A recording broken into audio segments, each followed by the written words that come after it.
Bienvenidos, amigos y amigas, a Historia del Arte para Selectividad. Tema 12.2. El Renacimiento en España, la escultura. Mi nombre es Juan Jesús Pleguezolo y estoy muy feliz de estar una vez más con todos vosotros. Ojalá, deseo de corazón que disfrutes escuchando el programa tanto como yo disfruto haciéndolo. Desde los estudios centrales de mi cuarto, Granada, España, te mando un caluroso abrazo. Antes de empezar con el programa, dos recordatorios muy importantes. Este podcast está acompañado de una cuenta en Instagram donde vamos subiendo todas las imágenes de las que vamos hablando en cada episodio. Así, si me escuchas desde el móvil, puedes consultar esas imágenes en pero si no tienes Instagram o no me quieres seguir en Instagram, no pasa nada porque deseo y tengo el objetivo de que veas las imágenes a través de mis palabras. Otra cosa muy importante.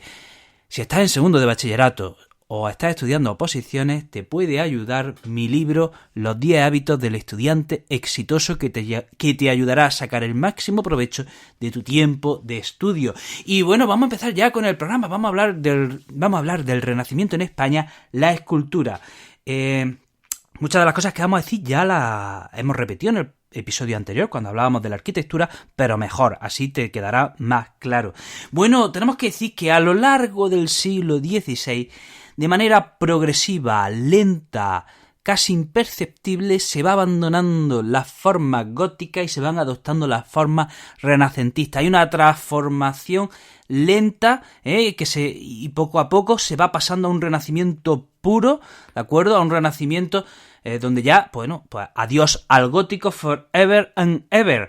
¿Y cómo se hace esta transformación? ¿Cómo pasamos de un gótico a un renacimiento puro? Bueno, pues hay dos maneras, hay dos vías que ya comentábamos en el episodio anterior. La primera, españoles que se van a Italia, allí se forman, conocen a artistas del Renacimiento, conocen las obras de la Antigüedad, vuelven a España y aplican ese conocimiento en su obra.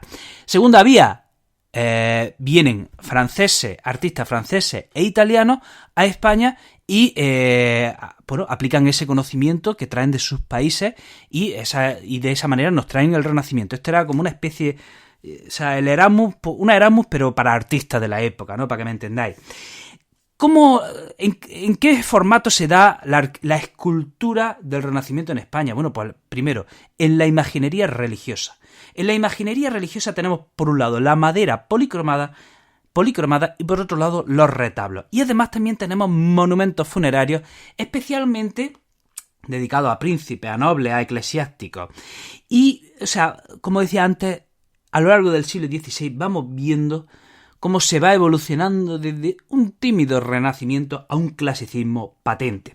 Vamos a hablar ahora de los retablos y de la escultura de madera. Bueno, los retablos, hay que decir que en la realización de un retablo intervienen numerosos artistas, intervienen arquitectos, orfebres, pintores.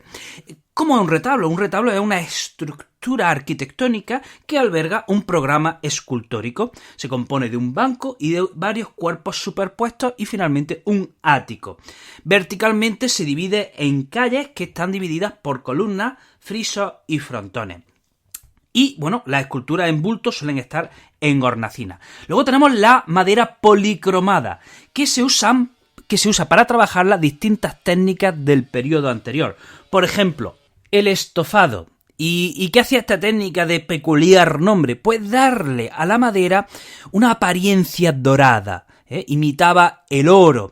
Luego también tenemos el encarnado. ¿Qué hacía esta técnica para trabajar la madera? Darle a la madera una apariencia de piel. Vamos a hablar del primer gran artista de la escultura, Juan de Juni, que nace en Francia, pero realiza la mayor parte de su trabajo en España. Y este escultor pertenece, ya al Renacimiento puro, y junto a Alonso Berruguete son los máximos representantes de la Escuela Escultórica de Valladolid. Tiene una gran influencia de Miguel Ángel. ¿Y en qué se traduce esa influencia de Miguel Ángel? Bueno, pues en la escultura de Juan de Juni, ¿qué vemos? Pues un carácter monumental. Vemos un tremendo fervor. Sus esculturas inspiran un gran sentimiento, una gran tragedia. Vemos pasión en su obra. Por ejemplo, el Santo Entierro, esta madera policromada. ¿Qué vemos? Bueno, pues vemos una serie de figuras que rodean el cuerpo de Jesús yacente. En el centro está el mismo cuerpo de Jesús y a su alrededor vemos esas figuras que se están lamentando. Y hay que decir que es una escena que nos envuelve. Parece que somos nosotros, parece que estamos asistiendo a ese sepulcro, parece que estamos nosotros asistiendo a esa escena, y es una escena de una tragedia tremenda, de una pasión increíble. Sus personajes irradian ese sentimiento. Vemos que, hemos dicho que en el centro está la figura de Jesús, y es una escena, parece como si fuese una obra de teatro, parece el final de una obra de teatro, de una tragedia griega, por ese gran dramatismo, por esa exaltación de las emociones, y en los rostros vemos un tremendo realismo, una tremenda expresividad conseguida a través de una hábil combinación de color y claroscuro. Además, los movimientos de los personajes están acompañados del movimiento de los ropajes. Parece que es que los ropajes cobran vida. Esta escultura, este santo entierro, fue realizado para la capilla funeraria del convento de San Francisco de Valladolid. Otra obra de Juan de Juni que es tremenda, la Virgen de los Cuchillos, para la iglesia de las Angustias de Valladolid. ¿Qué vemos? De nuevo, una expresión absolutamente trágica, un carácter monumental, ojo, ya no por el tamaño de la figura, sino por ese derroche de pasión y de sentimientos que parece que es que la Virgen está gritando. Se dice que esta escultura es una de las más hermosas de la escultura de renacentista española. Otro autor importante, Felipe Bigarny, también nacido en Francia y también realiza sus mejores obras en España, y es un autor que se incorpora a las tendencias italianas. Tiene un taller en Burgos, y desde allí participa en el trascoro de la Catedral de Burgos, participa en el altar de la Capilla Mayor de la Catedral de Toledo, y atención, Felipe Bigarny también participa en el retablo de la Capilla Real de Granada, donde vemos unas figuras muy monumentales. Vemos, atención, una rica ornamentación plateresca, y ahí se representan escenas de la vida de Jesús y escenas de la política territorial de los Reyes Católicos, por ejemplo, la entrega de la ciudad de Granada y el bautismo de los moriscos. También hay que decir que participa en el retablo de la capilla del condestable de la Catedral de Burgos junto a Diego de Siloé. Otro escultor muy importante, Damián Forment, que nace en Valencia, se cree que viaja a Italia, aunque no estamos seguros, participa en el taller de su padre como escultor, y destacamos de su obra el retablo de la Colegiata de Gandía, el retablo mayor de la Basílica del Pilar de Zaragoza, donde se combina la traza gótica con una grandiosidad de las figuras propias del renacentismo. También también realiza el retablo del monasterio de Poblet, y aquí culmina su evolución, abandona absolutamente el gótico, y ahora ya sí vemos puro renacimiento. ¿Qué observamos en este retablo? Vemos 4 cuerpos horizontales que están rematados con un calvario. El calvario, ya saben, el monte Calvario, cuando Jesús está crucificado sobre ese monte Calvario. ¿Qué observamos? En el primer y tercer cuerpo vemos escenas de la vida de Cristo. En el segundo cuerpo vemos a la Virgen con los santos y las santas. En el cuarto cuerpo que vemos a los 12 apóstoles, y en el centro el Salvador.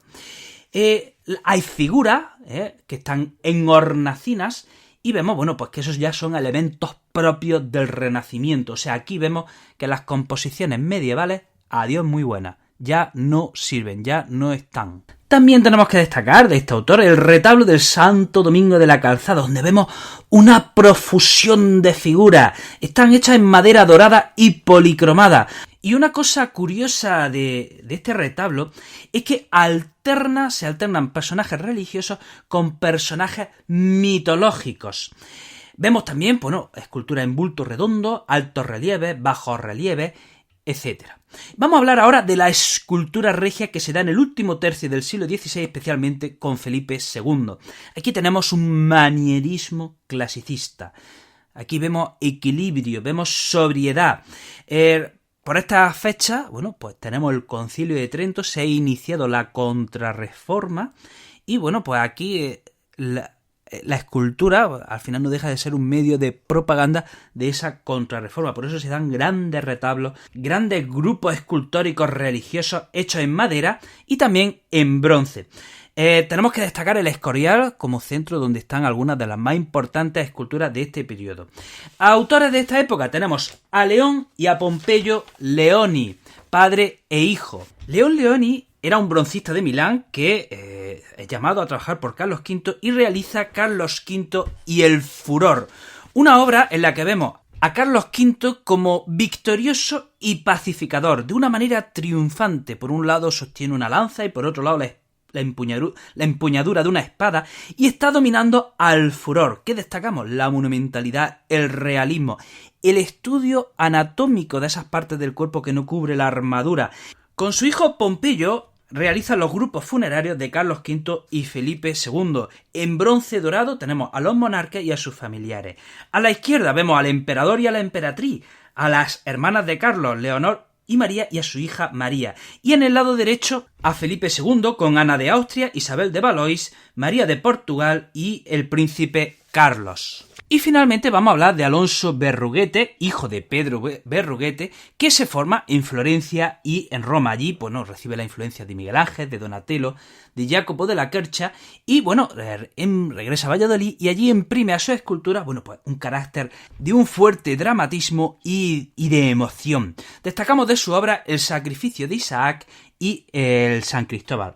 Dos esculturas para el retablo de San Benito de Valladolid. Y finalmente tenemos que hablar de Gaspar Becerra y destacamos el retablo de la Catedral de Astorga, donde vemos modelos miguelangelescos y escultura con una composición ciertamente manierista. Bueno, hasta aquí, amigo y amiga, el programa de hoy. Espero que te haya servido para repasar, espero que te haya servido para comprender un poquito más este episodio. Te recuerdo que tengo muchos proyectos relacionados con la educación, que si quieres estar al tanto de todos ellos puedes seguirme en mis redes sociales. Te mando un abrazo enorme, te deseo lo mejor y te espero en el próximo programa.